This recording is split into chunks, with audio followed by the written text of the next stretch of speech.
Hola, si a usted le preguntaran en este momento ¿qué es la electricidad? ¿Podría dar una explicación de este concepto? Si desea conocer cuál es la respuesta, le invito a que nos acompañe a ver este video.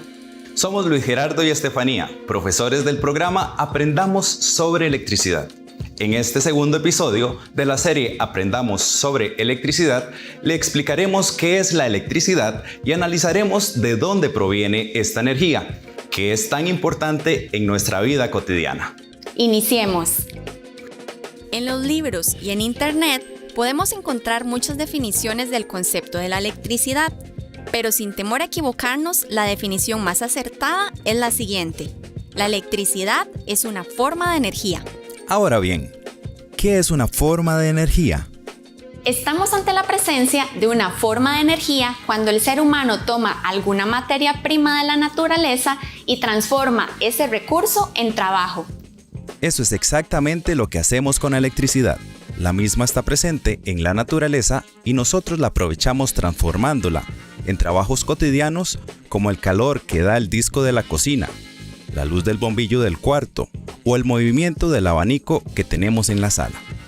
¿Existe entonces alguna otra forma de energía en la naturaleza además de la electricidad?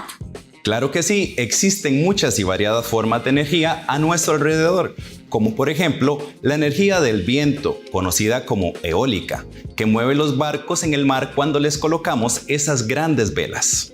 Un detalle importante es que la electricidad es la energía a la cual el ser humano le ha sacado mayor provecho a lo largo de la historia. Y esto lo podemos apreciar en nuestra propia casa, observando la cantidad de electrodomésticos que trabajan gracias a la electricidad. Ahora bien, habiendo aclarado este concepto, podemos pasar a la siguiente pregunta: ¿de dónde proviene la electricidad? La materia está constituida por pequeñas partículas llamadas moléculas, las cuales están conformadas por partículas todavía menores, las que reciben el nombre de átomos. La unión química de los átomos da forma a todos los materiales que nos rodean, como por ejemplo el carbón, la madera, el hierro y la plata, entre otros. Para encontrar el origen de la electricidad, tenemos que estudiar la estructura del átomo. Si tomamos un átomo cualquiera, podemos identificar en él tres partículas: los protones, ubicados en el núcleo, junto con los neutrones y los electrones, que se encuentran en las órbitas del átomo. Siempre hemos escuchado que los protones tienen algo que se llama carga positiva, los electrones carga negativa y los neutrones carecen de carga. En este punto es importante hacer una pequeña pausa para explicar qué es la carga eléctrica y sus manifestaciones. La carga eléctrica es una propiedad natural de los protones y los electrones, que les permite manifestar fuerzas de atracción y repulsión cuando se ponen en contacto con otras partículas que también tienen carga eléctrica. Por ejemplo, si un protón entra en cercanía con otro protón, ambos con carga positiva, se genera inmediatamente una fuerza de repulsión o alejamiento entre ellos. Por el contrario, si un electrón con carga negativa entra en cercanía con un protón de carga positiva, se genera de manera espontánea una fuerza de atracción entre ambas partículas. ¿Y esos comportamientos son importantes? Demasiado importantes, ya que esos fenómenos de atracción y repulsión son la base de la aparición y manifestación de la electricidad. Probablemente nos enseñaron que cada uno de los elementos de la naturaleza, sí, esos de la tabla periódica, se diferencian de los demás en el número de electrones y protones que contiene cada átomo que constituye el elemento.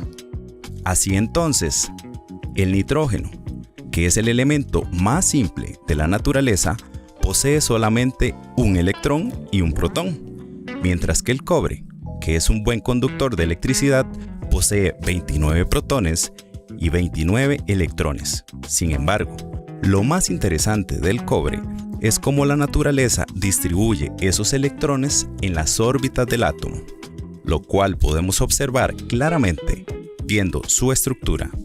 Fácilmente podemos notar que en la órbita más cercana al núcleo se ubican 2 electrones, en la segunda 8, en la siguiente 18 y la última solo está ocupada por un electrón. Una cosa muy interesante es que este pequeño y último electrón es el protagonista de nuestra historia, porque para poder producir electricidad es necesario mover electrones. Esto lo vamos a explicar con un ejemplo. Si tuviera una pieza de cable de cobre en mis manos, este no me va a generar un daño eléctrico, ya que no hay electricidad en el mismo. Esto porque a pesar de que ese pedazo de cobre tiene miles de electrones, los mismos no se están moviendo. Si deseamos generar electricidad en ese cable, es necesario que pueda mover esos electrones y que logre que los mismos se desprendan de las órbitas en sus átomos. Está claro que el desprendimiento de un electrón requiere de cierta dosis de energía que sea suficientemente capaz de romper la fuerza de atracción que existe entre ese electrón y el núcleo del átomo, donde se encuentran las cargas positivas del átomo. Para explicar el proceso de producir electricidad o mover los electrones, vamos a revisar este esquema, donde se representa, de manera resumida, solo 3 de los átomos que se encuentran en el cable y sus respectivos electrones que están en las órbitas finales. A estos átomos les vamos a llamar 1, 2 y 3. Si vamos al supermercado y compramos una pila, podemos colocarla unida a ese cable. En ese momento, el terminal positivo de esa pila desarrollará la fuerza capaz de atraer con facilidad el electrón del átomo 1, que es el más próximo. Ese electrón se desprenderá en dirección al terminal positivo de la pila y al mismo tiempo el átomo 1 quedará cargado positivamente y absorberá el electrón del átomo 2. Este a su vez absorberá el electrón del átomo 3 para que finalmente el átomo 3 reciba de nuevo al electrón que, habiendo salido del átomo 1, es trasladado por la pila hasta el terminal negativo de la misma. Este movimiento de electrones se mantendrá hasta que la pila sea desconectada del sistema. De esta forma, hemos generado electricidad, ya que hemos logrado poner en movimiento a los electrones. Ese flujo de electrones es lo que se conoce como corriente eléctrica, concepto que ampliaremos en el siguiente vídeo. En este episodio hemos aprendido que para generar electricidad es necesario producir un movimiento de electrones. Es nuestra responsabilidad desde el programa de eficiencia energética prevenir y explicarles que es necesario velar porque estos movimientos de electrones nunca se generen directamente en nuestro cuerpo, ya que esto podría causarnos daños severos en el organismo, inclusive la muerte.